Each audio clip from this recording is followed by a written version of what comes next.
오늘은 영적인 눈을 뜨게 해주는 만남이라는 제목으로 하나님의 말씀을 살펴보겠습니다. 고도원이라는 작가가 있습니다. 어린 시절부터 목회자인 아버지로부터 책을 읽고 밑줄을 긋는 독서 훈련을 받았다고 합니다.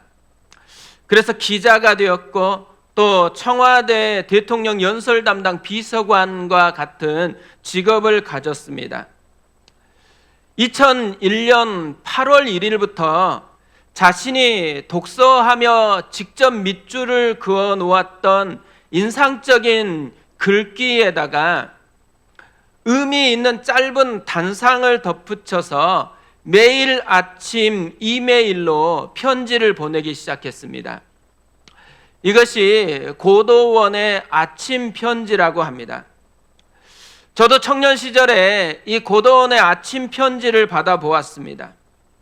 그 중에 영적 교제라는 제목의 편지가 있습니다. 이 글은 마음의 속도를 늦추어라는 책에서 나온 문장을 인용하는 것으로 시작을 합니다. 이런 내용입니다. 영적 교제, 함께 있으면 당신이 향상되는 사람들과 함께하는 시간을 많이 만드십시오. 동일한 영적 가치의 삶의 토대를 두고 있는 사람들과 정기적으로 만날 때 특히 도움이 됩니다. 같은 영적 프로그램을 실천하고 있는 사람들과 교제하는 것이 더없이 좋습니다. 이 글을 인용한 후에 고도원 씨가 이런 짧은 메모를 달았습니다. 함께 있으면 늘 새로운 눈을 뜨게 하는 사람이 있습니다. 잠자는 영혼의 눈을 뜨게 하여 이제까지 보지 못했던 것을 보게 하고 지금까지의 삶보다 앞으로의 삶을 더욱더 의미 있고 아름답게 만들어주는 사람 말입니다. 그런 사람 하나 있으면 세상이 달라집니다. 하루하루 늘 새로운 사람으로 다시 태어납니다. 얼마 전에 새벽 예배를 준비하는데 이 글이 다시 생각이 나는 것입니다. 그래서 찾아서 검색을 해서 이 글을 다시 보게 되었는데요. 그런데 이 표현들이 계속해서 이렇게 생각이 나는 거예요. 함께 있으면 당신을 향상되는 사람들과 함께하는 시간을 많이 만드십시오. 함께 있으면 늘 새로운 눈을 뜨게 하는 사람이 있습니다. 잠자는 영혼의 눈을 뜨게 하여 이제까지 보지 못했던 것을 보게 하고 지금까지의 삶보다 앞으로의 삶을 더욱더 의미 있고 아름답게 만들어주는 사람 말입니다. 돌아보니까요, 저는 이런 만남의 은혜를 참 많이 누렸다라는 생각이 많이 들었습니다. 저를 향상시켜 주었고 새로운 영적인 눈을 뜨게 해주었던 분들을 참 많이 만났던 것입니다. 그러면서 자연스럽게 우리 교회가 이런 교회 됐으면 참 좋겠다라는 생각이 들었습니다. 그리고 이제 시작되어지는 우리 다락방에서 이런 일들이 참 많이 일어났으면 좋겠다라는 그런 생각이 참 많이 들었습니다. 오늘 말씀은 아브라함이 조카 롯을 구하기 위해 뛰어든 전쟁에서 이기고 돌아올 때 생겨난 일입니다. 17절에 이렇게 되어 있습니다. 아브라함이 그돌라오멜과 그와 함께한 왕들을 처부수고 돌아올 때에 소돔 왕이 샤웨 골짜기 곧 왕의 골짜기로 나와 그를 영접하였고 그돌라오멜과 함께했던 북부 연합군을 처부수고 돌아왔을 때 아브라함이 두 사람을 만납니다. 한 사람은 소돔 왕이었고 한 사람은 샬렘 왕이었습니다. 먼저 소돔 왕이 왕의 골짜기까지 나와서 아브라함을 영접합니다. 여기서 영접했다라는 이 말은 승리하고 돌아오는 아브라함이 대단하다고 환호하고 띄워주었다라는 것이죠. 아브라함을 엄청 높여주었습니다. 그리고 나서 소돔 왕이 아브라함에게 한 가지를 요구합니다. 21절입니다. 소돔 왕이 아브라함에게 이르되 사람은 내게 보내고 물품은 네가 가지라. 사람은 자신에게 보내고 물품은 다 가지라는 것입니다. 원래 고대 전쟁에서는요, 이긴 사람이 모든 것을 가지게 되어 있었습니다. 그렇기 때문에 사람도 사실은 아브라함 것이었고 물품도 다 아브라함의 소유가 된 것입니다. 그런데 사람은 자신에게 보내고 물품은 가지라는 거예요. 뭘 의미하겠어요? 마치 소유가 또 사람도 다 자기 것인 것처럼 이야기를 하고 있는 것이죠. 그래서 자신이 아브라함에게 주는 것처럼 이야기를 하고 있는 것입니다. 이 소돔 왕이 하고 있는 것은 어떤 일을 하고 있는 것일까요? 아브라함이 승리에 도취되도록 만들었습니다. 아브라함을 엄청 띄워주고 높여주었어요. 그리고 아브라함의 눈이 승리한 전리품에 머물게 만들었습니다.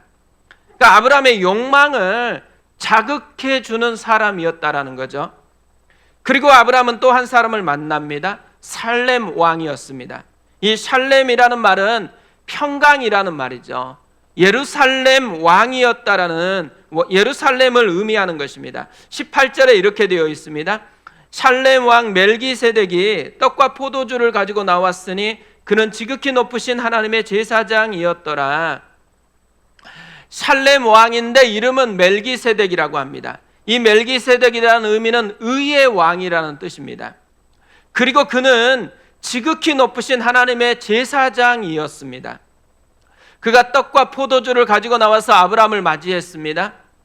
살렘 왕이 이 아브라함을 맞이하면서 했던 일은 무엇이었을까요?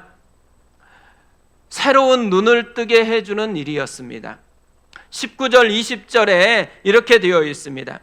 그가 아브라함에게 축복하여 이르되 천지의 주제이시오 지극히 높으신 하나님이여 아브라함에게 복을 주옵소서. 너희 대적을 내 손에 붙이신 지극히 높으신 하나님을 찬송할지로다 하매 아브라함이 그 얻은 것에서 10분의 1을 멜기세덱에게 주었더라. 그가 한 것은 두 가지죠. 축복과 찬양입니다. 먼저 아브라함을 축복합니다. 천지의 주제이시요 지극히 높으신 하나님에게 축복을 구합니다. 그리고 찬양을 했죠. 승리에 들뜬 아브라함을 찬양하는 것이 아닙니다. 하나님을 찬양을 했습니다. 왜냐하면 하나님이 대적을 아브라함의 손에 붙여서 승리하게 만들었기 때문입니다. 뭘 얘기하는 거예요? 살렘 왕은 아브라함이 보지 못했던 것을 보게 해주고 있는 것이죠. 자기가 잘나서 승리한 줄 알았는데 그게 아니라는 거예요. 하나님이 함께 했기 때문에 승리하게 되었다라는 것이죠. 이렇게 살렘 왕은 하나님에 대해서 눈이 떠지게 만듭니다. 그뿐만 아니라 승리에 대한 새로운 눈을 뜨게 만들어 주었다라는 거죠. 아브라함은 이렇게 두 종류의 사람을 만났습니다. 자기를 높여주는 사람과 하나님을 높이는 사람입니다. 자기를 강화시켜주고 욕망에 집중하게 하는 사람과 자기를 부인하게 하고 하나님께 집중하게 하는 사람입니다. 육적인 눈에 머물게 하는 사람과 영적인 눈을 뜨게 해주는 사람입니다. 이때 중요한 것은요, 누구에게 영향을 받느냐인 거죠. 아브라함은 영적인 눈을 뜨게 해주는 사람에게 영향을 받기 시작했습니다. 자기를 높여주는 사람이 아니고 하나님을 높이는 사람에게 영향을 받기 시작했어요. 자기 욕망을 강화시켜주는 사람이 아니라 자기를 부인하게 하고 하나님께 집중하게 하는 사람에게 영향을 받기 시작했습니다. 저는 이 모습을 보면서요, 우리도 그랬으면 좋겠다고 생각이 참 많이 들었습니다. 우리도 누군가를 만나죠. 그 만나는 사람보다 훨씬 중요한 것은 그 사람을 만났을 때 우리는 누구에게 어떤 것에 영향을 받느냐인 거죠. 그러니까 영적인 눈을 뜨게 해주는 사람에게 영향을 받으면 참 좋겠습니다. 자기를 높여주는 사람이 아니고 자기를 부인하게 하고 하나님을 높이는 사람에게 영향을 받았으면 좋겠습니다. 그뿐만 아니고요, 우리도 멜기세덱처럼 살았으면 좋겠습니다. 우리 교회가요, 멜기세덱과 같은 교회가 됐으면 좋겠습니다. 자꾸만 영적인 것에 눈을 뜨게 해주는 그런 공동체가 되어졌으면 좋겠습니다. 자기를 부인하게 하고 하나님을 더 깊이 집중하고 하나님을 누리게 되어지는 그런 교회가 되어졌으면 좋겠습니다. 우리의 예배가 드려질 때마다 예배 가운데 해야 되는 진짜 중요한 것 한 가지가 있다면 영적인 눈이 떠지는 것입니다. 우리 자신에게 집중하는 게 아니고 하나님께 집중하는 그 눈이 떠지는 것이죠. 이제 다락방이 시작을 합니다. 이 다락방에서 이루어져야 되는 가장 중요한 게 있다면 이 멜기세덱을 만난 것과 같은 영향을 받는 것이죠. 다락방에서 우리가 삶을 나눕니다. 어려운 일들을 나누죠. 그리고 그것에 대한 공감을 받습니다. 그런데 여기서 끝마치면 안 된다라는 거예요. 한 발짝 더 나아가야 되는 것입니다.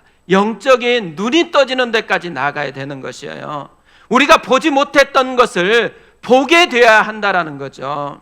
문제만 계속 보았다면 그 문제 속에 함께 하시는, 그 문제를 다루시는 하나님을 보아야 한다라는 것이죠.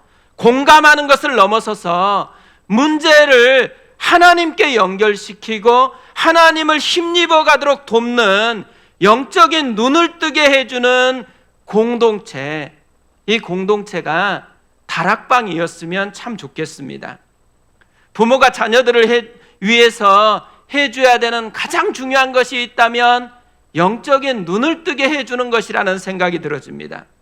왜냐하면요, 영적인 눈을 뜨게 되어지면 놀라운 일이 벌어지기 때문에 그렇습니다. 아브라함이 이것을 우리에게 잘 보여줍니다. 영적인 눈이 떠지자마자 아브라함이 변합니다. 20절을 다시 보면 이렇게 되어 있습니다. 너희 대적을 내 손에 붙이신 지극히 높으신 하나님을 찬송할지로다 하며 아브라함이 그 얻은 것에서 10분의 1을 멜기세덱에게 주었더라. 아브라함이 지금 치열하게 전쟁을 해서 얻은 것들이에요. 얼마나 소중한 재물이에요. 그런데 그 얻은 것에서 10분의 1을 멜기세덱에게 드립니다. 처음으로 11조를 했다라는 거예요. 아브라함이 왜 11조를 드렸을까요? 그가 가진 게 많아서가 아니에요. 은혜를 깨달았기 때문에 그런 것이죠.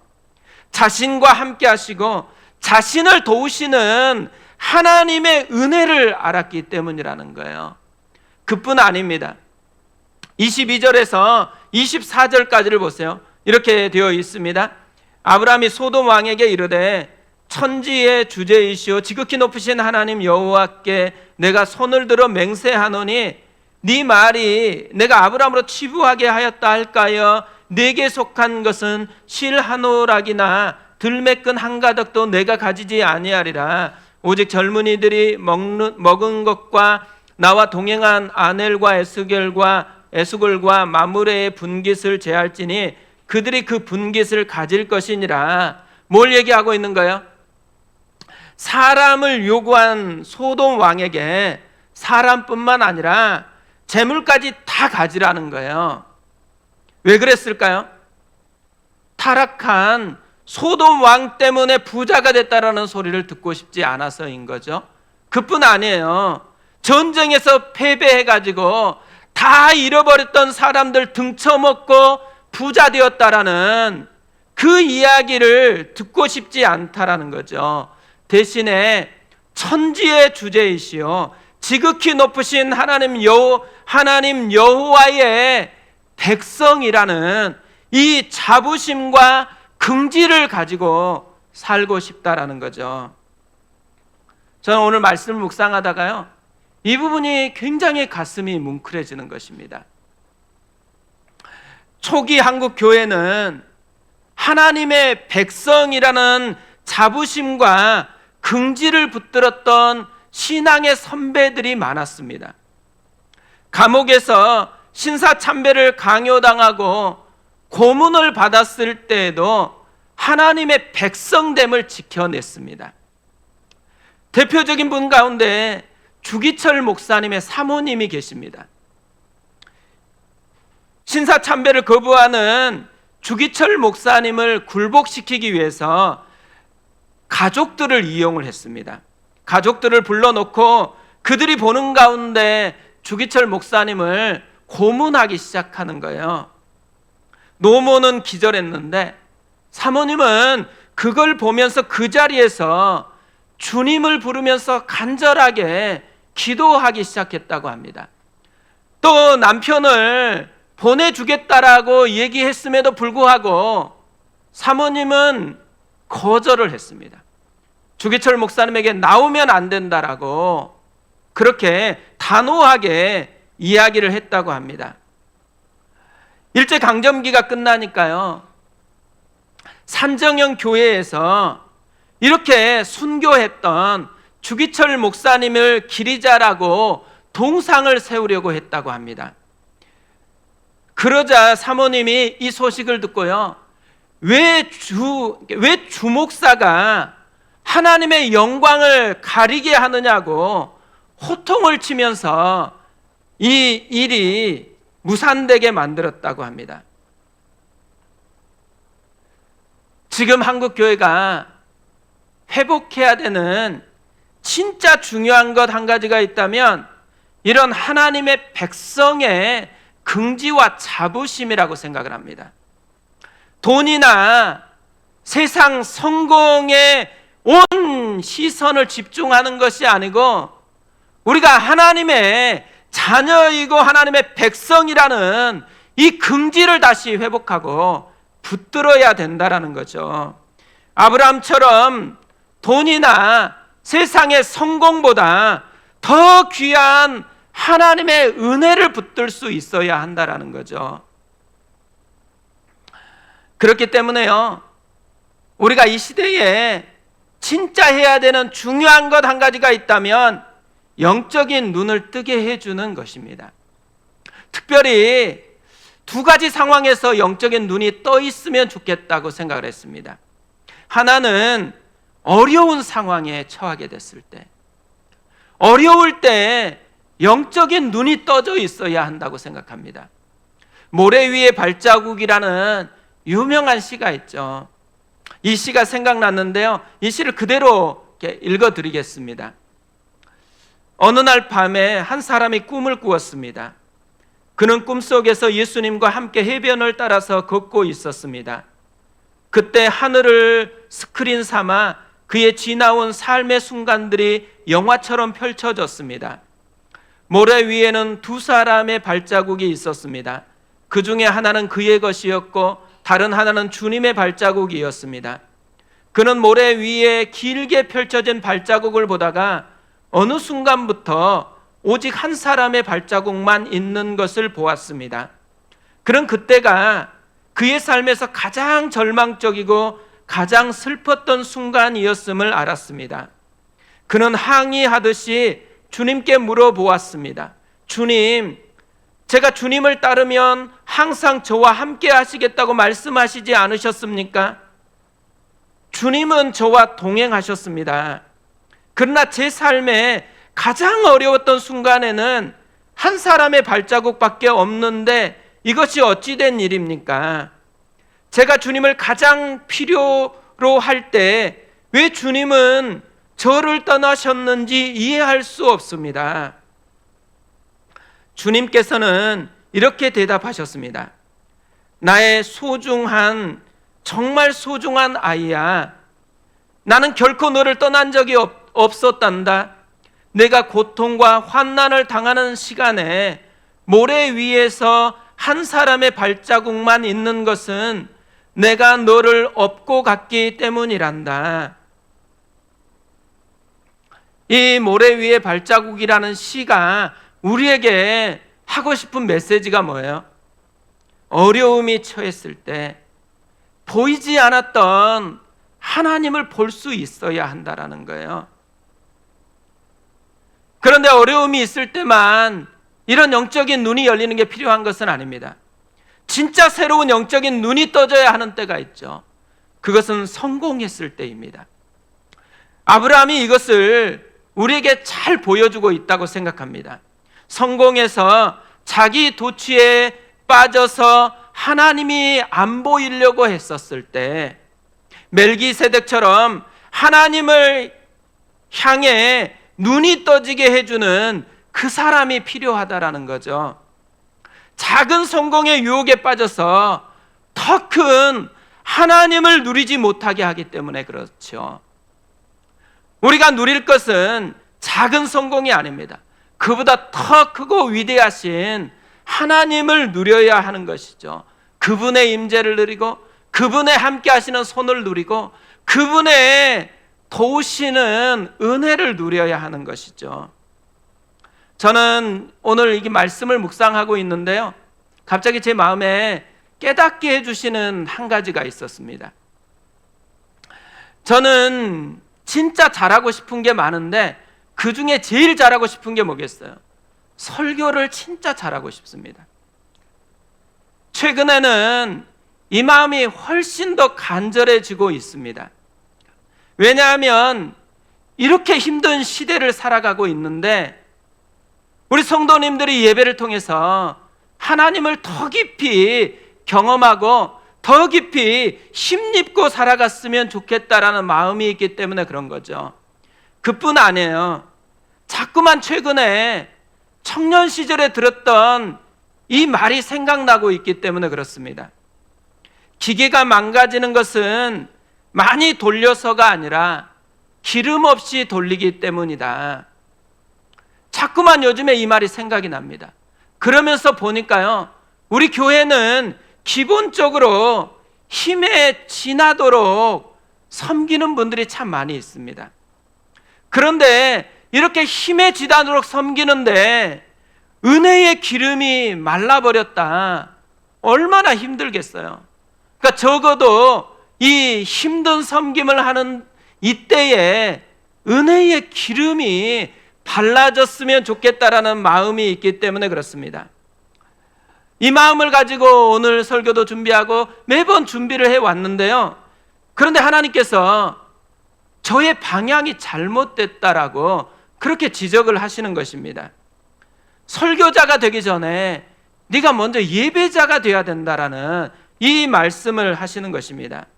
남에게 은혜를 끼치기 위해서 잘하려고 애쓰기 전에 네가 먼저 은혜를 누리는 예배자가 되어야 된다라는 것을 계속해서 지적하시는 거예요. 그런데 이 잘하려는 마음 때문에요, 자꾸만 내가 얼마나 은혜가 필요한 죄인인지를 잊어먹고 예배를 드리고 있다라는 생각이 들어졌습니다. 은혜를 누려야지 사역을 하기 위해서 집중하지 말라라는 이 메시지로 들렸습니다. 하나님은요, 사역을 잘하느냐 못하느냐에 관심이 있는 게 아니었더라고요.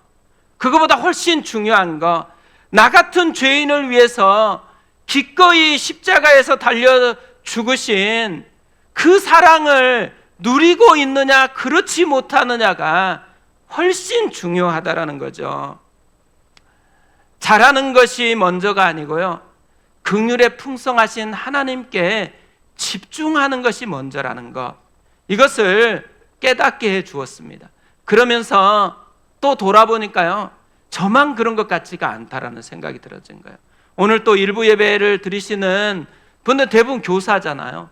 교사면 예배를 들으면서도 때로는 오늘 아이들을 어떻게 돌봐야 될 것인지, 어떻게 잘 섬겨야 될 것인지, 이런 생각이 마음 가운데 문득 떠오를 때가 많잖아요. 그래서 예배가 집중이 되지 않을 때가 많이 있거든요. 그런데요, 우리가 예배 때는 내가 섬길 것이나 내가 해야 될 걸 다 내려놓고 오직 하나님께만 집중해야 된다는 거예요. 내가 잘 섬기느냐 못 섬기느냐보다 훨씬 중요한 것은 나 같은 죄인을 사랑하시는 그 사랑을 누리고 있느냐 그렇지 않느냐가 훨씬 중요하다는 거죠. 우리의 예배가 달라지기 위해서는 우리가 진짜 주님께 집중하는 이 모습이 다시 회복돼야 된다라는 거죠. 마지막으로 한 가지 이야기를 나누고 설교를 마무리하려고 합니다. 최근에 내려놓음이라는 책으로 유명한 이용규 선교사님이 새로운 책을 하나 썼습니다. 약속이라는 책이거든요.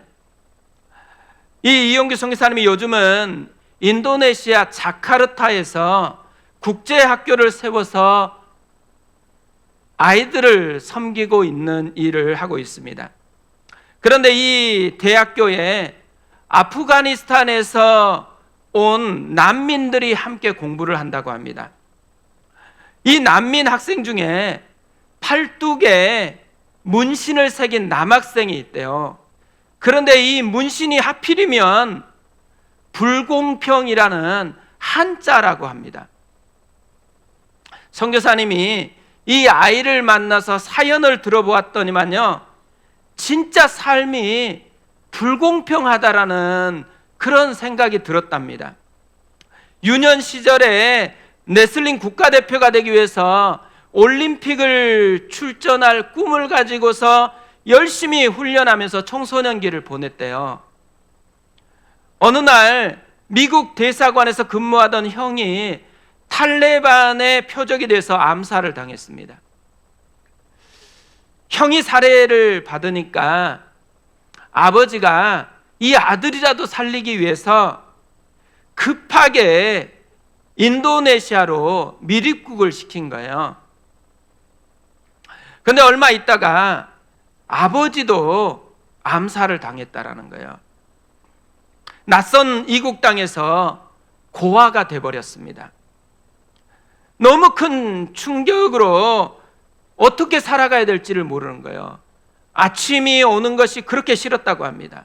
또 무엇을 해야 될지를 모르니까 막막했었는데, 이때 난민들을 대상으로 섬기고 있던 한인 선교사님들을 만난 거예요. 교회 공동체에 합류하게 됐고, 그러다가 회복되면서 장학금 혜택을 받고 이용규 선교사님이 섬기고 있는 대학교에 공부를 하기 위해서 들어온 것입니다. 그런데 선교사님이 보니까요, 이 청년이 시간이 흐르면서 점차 변하는 거예요. 얼굴이 환하게 다시 밝아지고, 또 그렇게 자기 가족을 죽였던 아프간을 위해서 기도하는 그런 학생으로 변화가 되었습니다.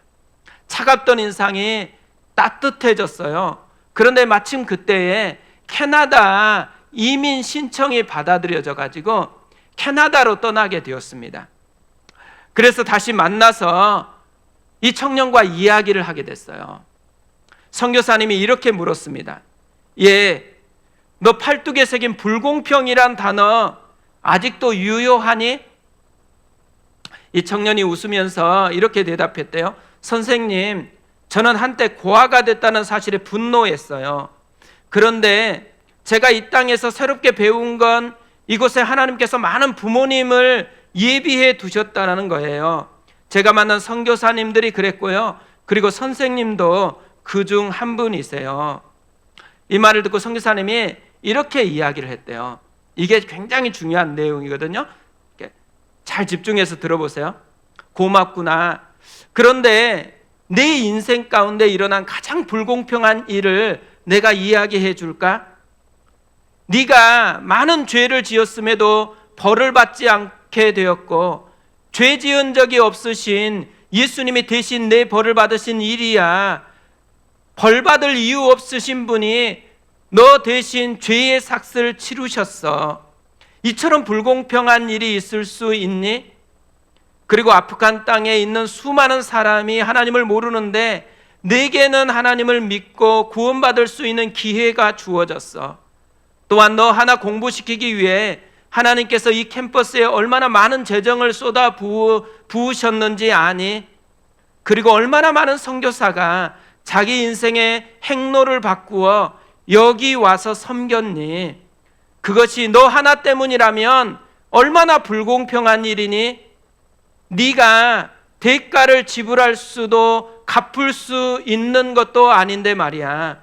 그리고 내가 널 위해 선물 하나 준비했는데 이것도 네가 노력해서 받은 게 아니니까 실은 불공평한 일이지. 그런데 있잖아, 내 인생은 그렇게 이해되지 않는, 말도 안 되는 불공평한 은혜에 기초하고 있단다. 선교사님이요, 이 청년에게 하고 싶었던 간절한 게 뭐겠어요? 새로운 눈을 뜨게 해주는 거죠. 영적인 눈을 뜨게 해서 이 청년이 이제까지 보지 못했던 것을 보게 해주는 것입니다.